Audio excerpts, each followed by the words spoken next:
The 1955 Le Mans disaster, where more than 80 spectators were killed, had worldwide repercussions for racing.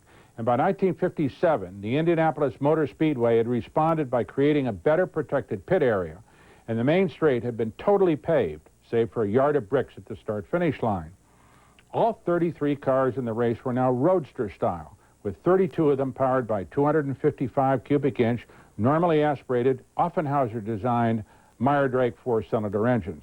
The other was one of the powerful but star-crossed supercharged Novi V8s. 21 of the cars were Curtiss-Craft chassis built in Frank Curtiss' Glendale, California plant. But the winner, driven by 43-year-old Sam Hanks, was a variation on the roadster theme. Its offie was laid on its side, reducing frontal area and offsetting more mass to the left for improved cornering.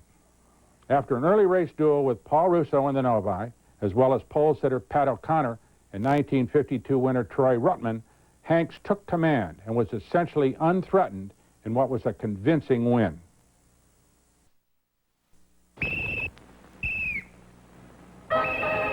Race day. The Purdue University Band marches into the main straightaway to entertain 200,000 racing fans from 48 states and a dozen nations. This is the world's biggest paid admission sporting event. Reserved grandstand seats were sold out months ago. Last night, thousands slept in their cars outside the speedway, then raced for the general admission to the infield when the gates opened at 5 o'clock this morning. The balloons are released, and the crowd suddenly grows still. This is the day, the hour, the final minute. Tony Holman, Speedway president, speaks the historic command. Gentlemen, start your engines.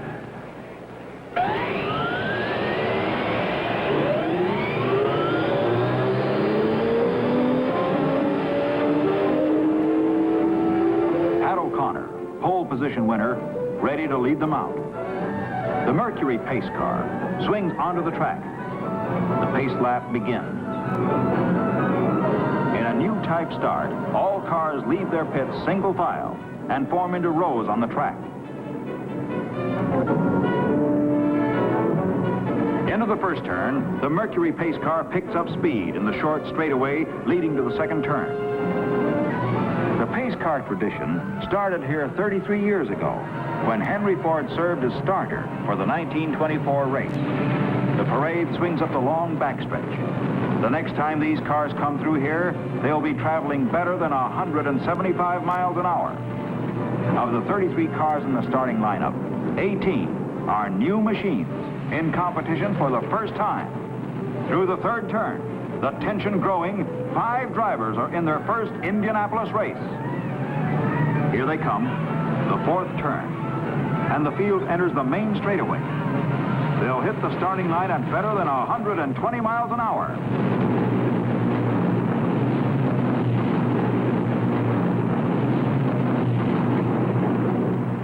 The Mercury pace car streaks into the pit area, and the race is on.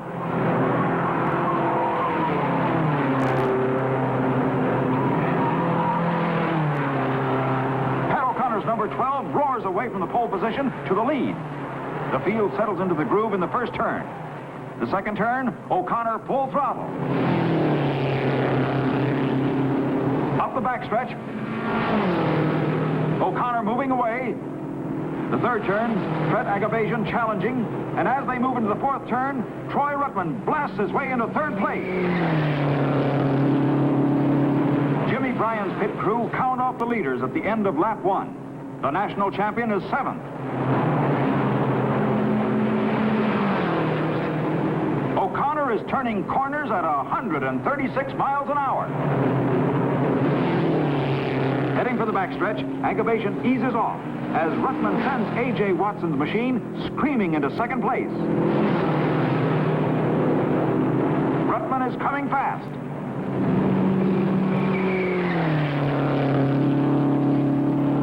Suddenly, the crowd roars.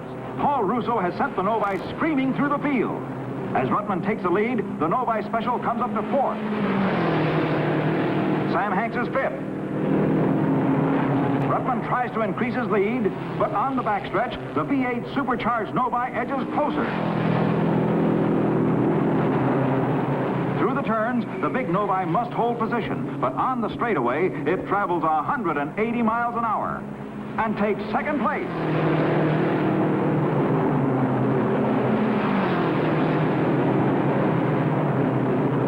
Can the Novi get past Ruttman?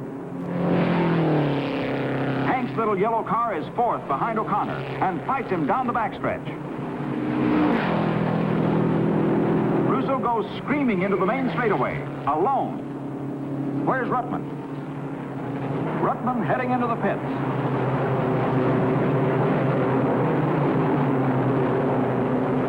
He's slipping out of his seat harness. After only 30 miles, this new car is out of the race. Hanks goes screaming past O'Connor. With Ruttman out, this puts Hanks in second place. The Novi mechanic wonders, is that little yellow car a challenge to the supercharged giant? There goes the Novi. Hanks right behind him and gaining. In a burst of straightaway speed, the Novi gains. But in the turns, Hanks, in a lower, lighter car, closes in once more. Coming onto the backstretch, Hanks leads, but the Novi screams past him at 180 miles an hour. The third turn. Hanks passing to take the lead. Now, can he hold it? Hanks stays in first place. Russo and the Novi can't catch him. 400 miles still to go.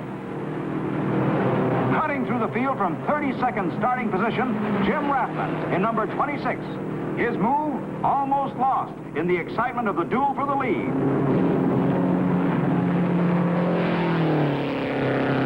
Russo is in the pits for fuel and fresh tires. Hanks is moving away. Russo, 43-year-old grandfather, has 11 races behind him, but none tougher. Refueled and 3 new tires, the Novi rolls again in 43 seconds. He's in second place, 3/4 of a lap behind the fleeing Hanks.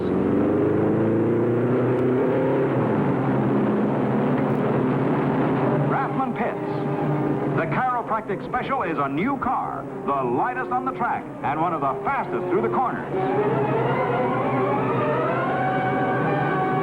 Fuel, 4 tires, and away in 33 seconds. As Rathman hurls out of the pits, Russo screams by. Rathman's quick pit stop has brought him within 8 seconds of second place. Hanks cuts his way through the slower cars, stretching his lead before making his first pit stop. Russo charging.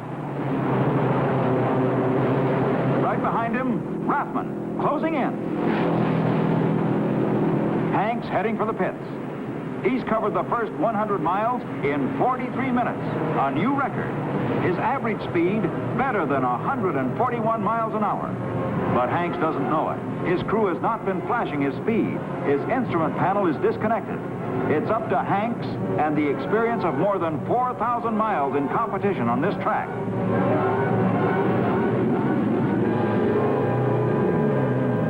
Seconds. Hanks is away and in the lead. Designer, mechanic, owner. George Sally's every hope is running in that machine. Russo's Novi still in second, but right behind him, Rathman in number 26 is closing in. Rathman passing. He's in second place. And his crew sense he's just beginning to run.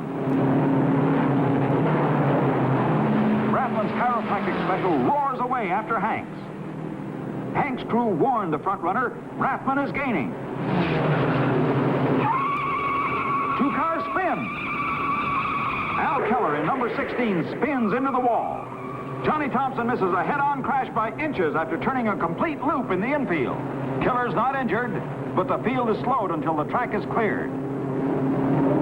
Rathman pits for the second time. His pit crew sets to work changing 3 tires and refueling. These men have made a science out of pit stops. 10 seconds.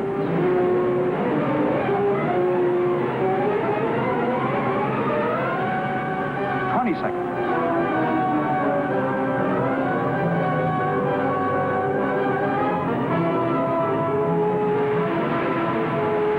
30 seconds. Rathman is on his way in 33 seconds.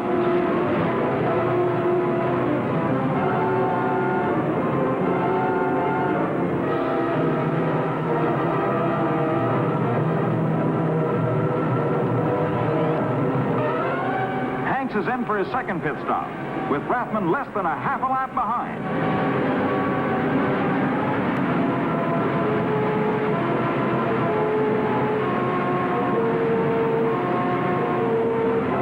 Rathman takes the lead.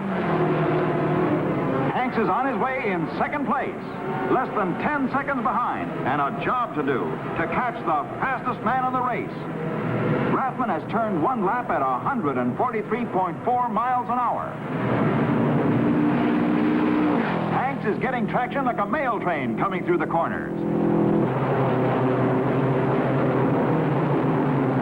Hanks closes in at the 350-mile mark.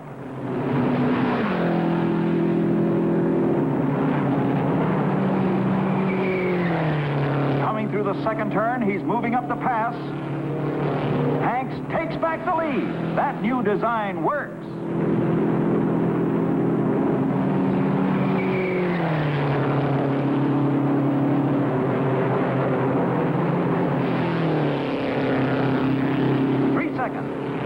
Can Hanks hold it?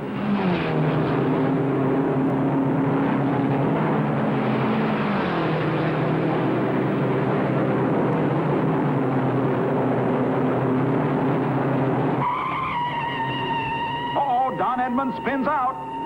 Only 18 of the starting field of 33 are still running. The yellow flag slows the race until the track is cleared. Hanks has a 10-second lead and only 15 laps to go.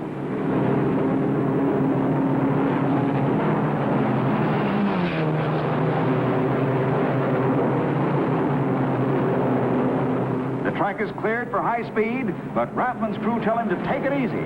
They want to be sure he'll finish. Hanks is running like a dream, turning the last few laps at 141 miles an hour, an incredible performance. Alice Hanks waits behind the pit railing just a few feet from George Sally and the crew. The white flag is out. Hanks begins his last lap. Jim Rathman's Chiropractic Special firmly in control of second place. Rathman's run from 32nd starting position has been a beauty. Hanks, coming off the corners like a gunshot, is roaring for the checkered flag. Sam Hanks wins the Indianapolis 500.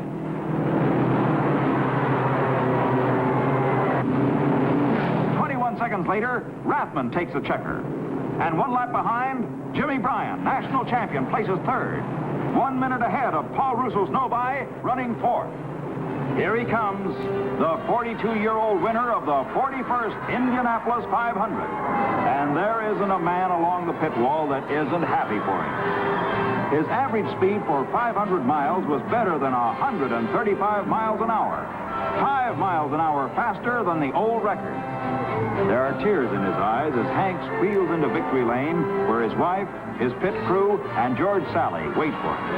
This is a dream come true for driver and mechanic. Other men, designing still newer experimental machines, will take heart from this victory. For men who build and design automobiles are never content. Hank's share of the $300,000 purse, the largest in racing, is more than $103,000, which, added to prize money won in past 500s, makes Hanks the biggest money winner in Indianapolis history.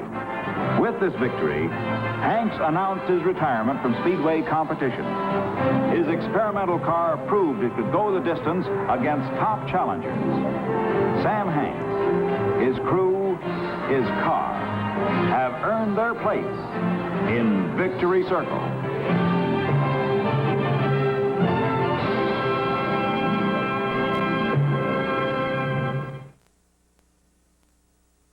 Sam Hanks quit racing in Victory Lane and never climbed in a race car again.